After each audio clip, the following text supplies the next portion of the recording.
optimal states of consciousness and perform at your best, you need to be laser focused. The type of focus where you are so engrossed in the activity that everything else vanishes. You seamlessly and automatically make plays and filter irrelevant information from the relevant. Researchers refer to these optimal states of consciousness as flow states, and the key driver of flow states is focus. This is one of the reasons why meditation is arguably the best mental training strategy for athletes. You can think of meditation as a workout for your brain. Similar to how different forms of exercise strengthen different parts of your body, different forms of meditation strengthen different parts of your brain. By practicing different forms of meditation, it is possible to strengthen your attention systems to sustain deep focus, lower your stress response, quiet down and regulate your internal chatter, doubts, and limiting beliefs, and develop qualities that will make you a happier and all-round better person. This is why meditation is a foundational practice used by many highly sought-out sports psychologists. Dr. Michael Gervais, the sports psychologist for the Seattle Seahawks, Adam Baumgartner, and countless other elite-level athletes, incorporates meditation as a central component in his mindset training classes. In his own words, the purpose of his Compete to Create mindset training class is to condition your mind to live in the present moment. George Mumford, advisor to Michael Jordan, Kobe Bryant, Shaq O'Neal, and Phil Jackson, also teaches meditation and the art of mindfulness. And it's not only athletes who are reaping the benefits of meditation.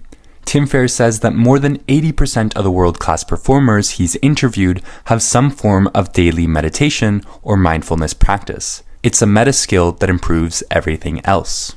In this video, we will dive into the science of meditation to understand why this practice is at the heart of high performance. Research has found that different forms of meditation improve various facets of our attention. One of these facets of attention is selective attention. Selective attention refers to our ability to sustain our attention on one thing and gate out all surrounding distractions. Meditation also lowers something referred to as attentional blink. Attentional blinks are moments of temporary blindness. They are a short pause in our mind's ability to scan our surroundings. For example, when two things are presented one after another in close succession, we often get hooked on the first object and cannot pull ourselves away to attend to the second object. To test for attentional blink, researchers flash numbers and letters on a screen at fast speeds. The goal of the test is to identify the two letters that flash in succession. I will let you try the test. After I'm done explaining the instructions, you're going to see a sequence of numbers flash by. Your goal is to spot and identify the two letters that show up within this sequence of numbers. Ready? Focus. The test will begin in 3, 2, 1, go. Did you catch the two letters? Because the letters are flashed in a rapid-fire sequence, most people miss the second letter. That's the attentional blink. This test is important because it is one measure of your ability to not get too caught up in one thing at the expense of everything else and to remain fully immersed in the present moment.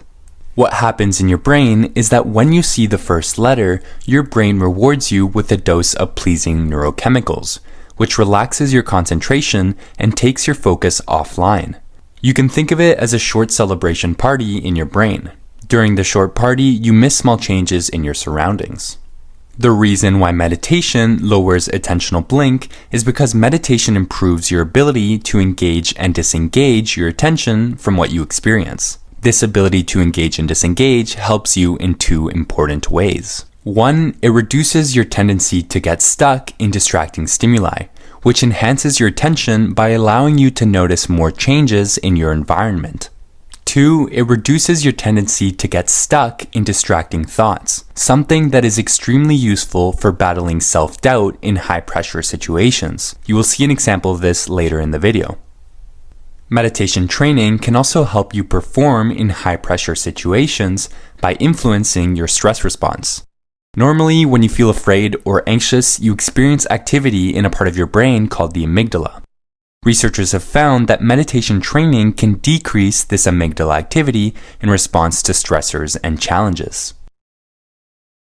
Another important benefit of meditation is that it quiets down our internal chatter. When we're at rest, we experience non-stop thoughts and internal chatter, which is often quite negative.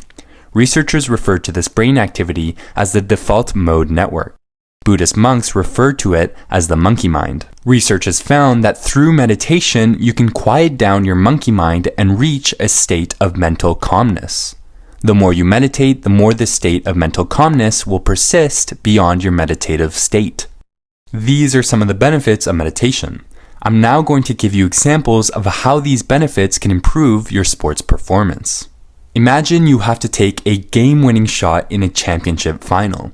When you walk up to take the shot, your mind begins to race. You begin thinking about the importance of the moment and what is at stake. The spotlight is on you and the people are counting on you. Your supporters, your family, your teammates, and the cheerleader that you're trying to impress. The attention and the pressure begins to make you feel self-conscious and you start to doubt yourself. This causes your physiological arousal to go up and your body to tighten up. Not because of the hot cheerleader, but because of the psychological stress you perceive in the situation. Put more simply, you begin to think negative thoughts, you feel stress in your body, and you're unable to get your mind under control. When this happens, we often try to force a good outcome. And by trying to force a good outcome, we think too hard about movements that we normally perform automatically.